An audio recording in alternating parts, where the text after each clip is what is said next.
freedom. I won't let you down. Oh, maybe I will. Hey, so do you remember when streaming came along and streaming was supposed to free us from cable? But now, how many streaming services do you subscribe to? I mean, really subscribe to, like Stream East and stuff notwithstanding. You've got like 15 subscriptions, 3 logins, ads on everything, even though we subscribed. And somehow we still have nothing to watch.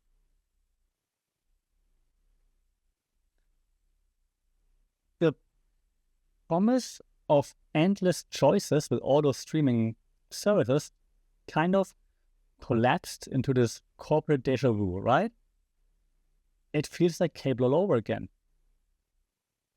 Like, I had so many channels on cable, couldn't decide what to watch. Okay, now I have streaming. Streaming's gonna free me from all those things. And yet we're here again. I don't know what to watch. I don't know what to click. So let's look into how streaming became the very thing it was meant to destroy. Sounds like a villainous arc in a movie. Maybe it is.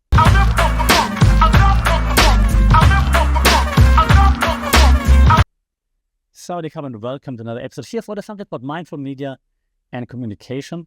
And well, we are all familiar with streaming, right? We all know what is happening. We all are subscribed to several streaming services. And okay, which ones I wrote down? Netflix, Disney Plus, Max, Prime, just to name a few. And what makes me so mad about those, and I guess I'm not alone, they all also layering ads into those premium tiers, right? And that's not all. We have subscription, how do we call it? Stacking, juggling? Yeah, people juggle 5 to 7 subscriptions just to keep up with all the streaming possibilities. Like, I want to watch this there, I want to watch this here. This show is only on Apple. This show is only on Apple. This show is, it's so hard. And I mean, I was joking in the intro when I mentioned a streaming site that might be real. So the global rise in piracy is real, right? There's more and more piracy again happening. It died out for a while, and now it's, don't call it a comeback, but it's making a comeback. So there are, I mean, I live in Asia. I can tell you there are like torrenting and those IPTV boxes everywhere, right? Those IPTV boxes you can buy on every single corner here. And so they're making a huge comeback. And it feels like a deja vu for anyone that's old enough to remember cable bills and like pirated DVDs, if you're honest. I don't know if the streaming people count on people not being old enough to remember or not caring enough, but I feel like I'm at a point right now where I've been 20 years ago. So like, hey, I thought we left that behind, so why my contact lens is breaking, so why do we see this again happening? I'm trying to fix my contact lens issue right now. That's why a moment of silence, think about all the streaming services is gonna make me cry, and yep, now my contact lens sits again. So thank you to the streaming services for making me cry. Okay, continuing here on track. How do we get here? How do we get to a point where streaming services are just as bad and as annoying as cable TV back in the day? Streaming was meant to be the disruption. Streaming was meant to be the savior. It's like talking to Anakin Skywalker, right? You were meant to save everybody, then you turned. And Netflix killed Blockbuster back in the day, right? They promised cheap, ad-free, and on demand. That was the promise. That the golden age was like one low fee, tons of content. That's how they killed everybody, everything, and that was the big promise, and that's why we embraced it. But then, what happened? Fragmentation. Yeah, studios pulled like huge catalogs to launch their own studios. The studios launched their silos, their own streaming silos, if you will. And things got worse, right? You didn't just have like one place to stream it all, but now you have different silos that offer lots of content, but you can't sign up everywhere because it's very expensive. And there's not one to rule them all anymore. There are like 27 that try to rule, try to convince you that they're the shit. And how did this happen? Why did it happen? Well, that's where we're going to look into a little bit of theory here, okay? Okay. So one of my favorite theories that when I teach those things at uni is a very current one compared to others. It's thanks to Doctorow. He talked about enshittification a few years back, and I like this approach a lot, and it's the only time I can say shit in class. So enshittification.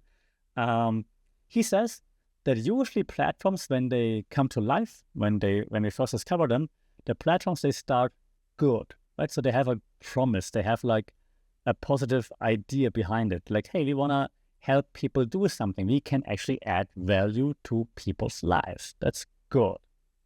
Eventually then, the platform gains more users, gains traction. So then the platform starts to exploit users because, hey, we're going to make money somehow. So subscription here, subscription there, ads, selling data, and so on.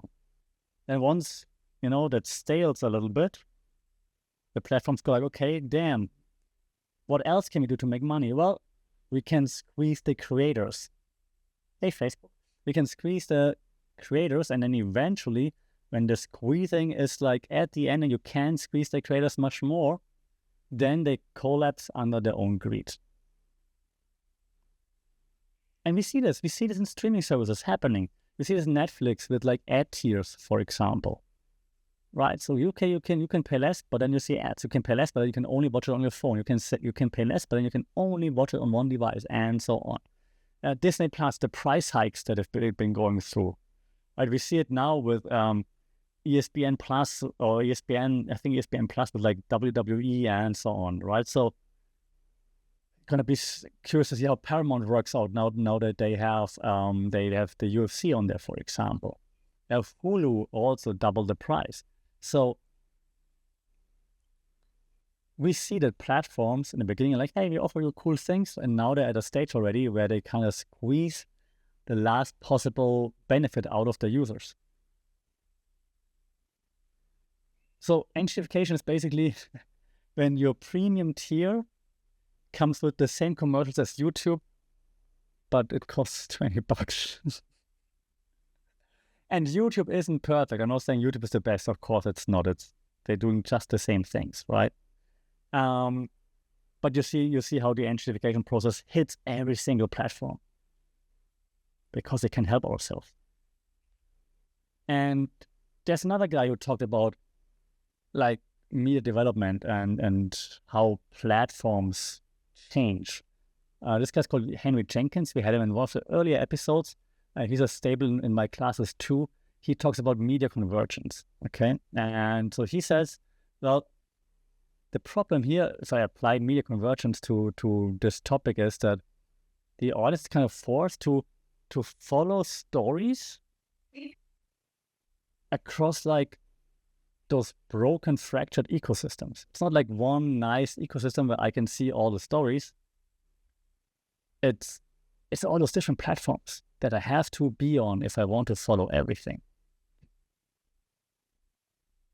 In theory, it's convergence in theory, like convergence, like coming together, right? Convergence. It's convergence in theory. And this would be like, ideally, it would be like a narrative expansion, right? But in practice, let's be honest, it's just draining our wallets. So there's no narrative expansion happening that's like worth spending so much more money. There's not this huge benefit to it, to be everywhere. And I think that's a problem. We can see it's like MCU shows, for example, that's spreading across multiple Disney Marvel services and demand your constant buy-in to follow everything. That's not how it's supposed to be. You should be able to follow like one thematic storyline arc, narrative arc, if you bought in already. Not like constantly having to re-buy in, so to speak.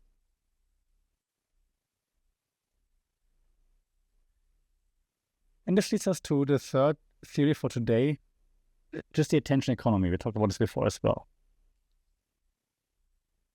The thing is, we talk about like scarcity when it comes to attention economy. Scarcity meaning like, something is rare, we buy into it. But I think scarcity isn't content. Scarcity is time. Because what platforms do is they waging war, and their goal is to lock you in. How? Well, you scroll, you hover over something, then it automatically plays. Or binge drops, just to keep you on there for a few hours. Right? Hey, Squid Games, how you doing? Still haven't finished. This was boring.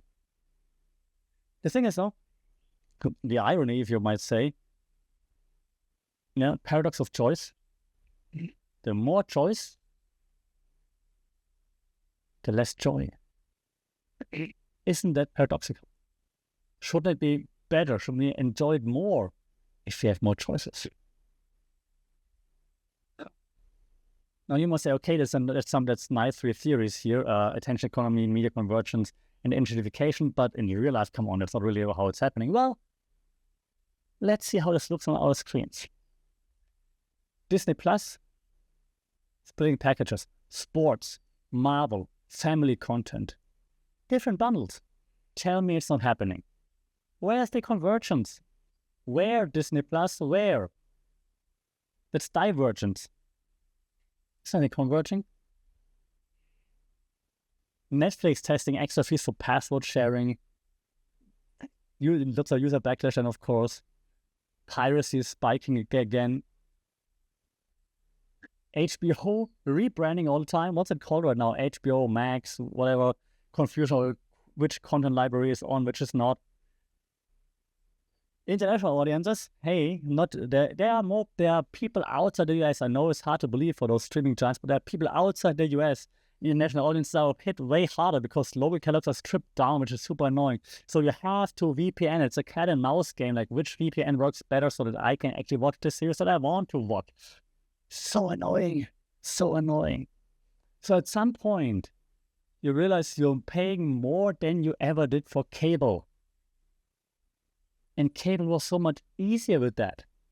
And the kicker is, you enjoy watching stuff less than you did back then with cable. Oh, yeah. I'm gonna come down now, wrap things up, and then hit a sandbag because I'm angry. So,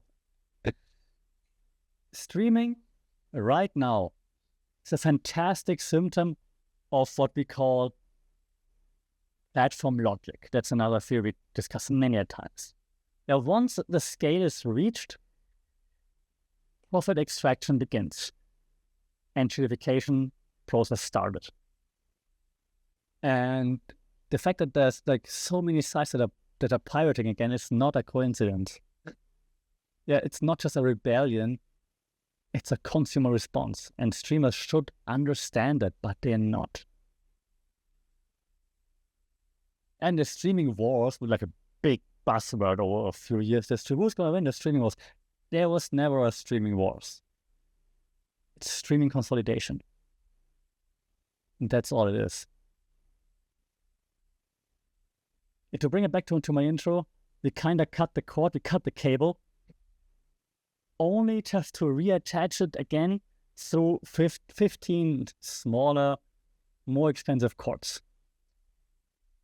Progress. Sorry, Cal.